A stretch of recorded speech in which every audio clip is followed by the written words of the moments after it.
que les atteintes extra-juridiques, je ne dis pas juridiques, extra-juridiques,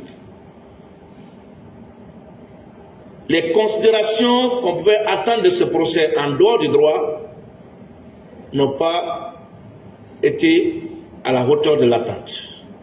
Pour moi, cela a tourné au fiasco et j'en parlerai tout à l'heure, sans aborder, sans mettre en doute la crédibilité de la décision à intervenir. Je suis indigné, profondément indigné.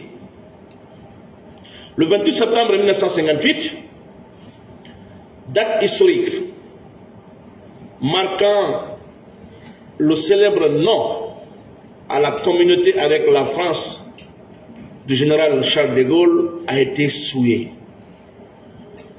Ce jour 28 septembre 2009, décrété exceptionnellement, chômé, férié et payé, pour rappeler la mémoire de nos pères fondateurs, n'a pas plu à certains.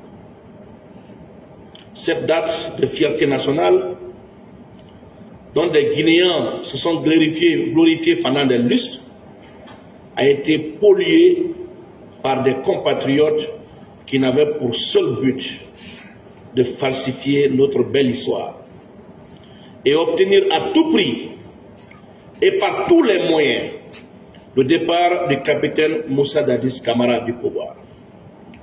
Ils l'ont fait pour avoir le pouvoir à tout prix et ils l'ont eu. Ils l'ont eu, ils en ont usé et abusé jusqu'au 5 septembre 2021.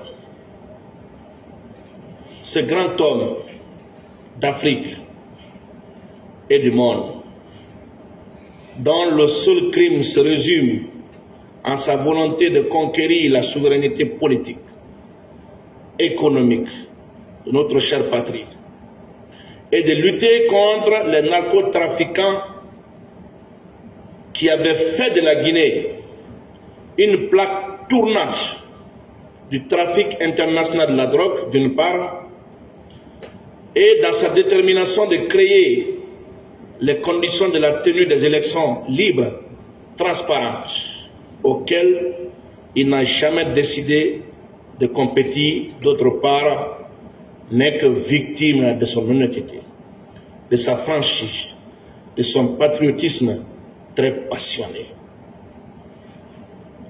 C'est malheureusement cet homme qui, pendant 13 ans, a revendiqué avec véhémence la tenue de ce procès pour venir livrer sa part de vérité et laver son honneur, qui sera arbitrairement arrêté, humilié, conduit sous forte escorte à la maison centrale de Conakry sans aucun titre de détention valable.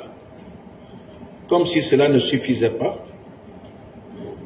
le capitaine Moussa Dadis Camara, ancien chef d'État, je dis bien ancien chef d'État, sera dans des conditions indignes, placé dans une cellule de moins de 9 mètres carrés avec 3 de ses co-accusés.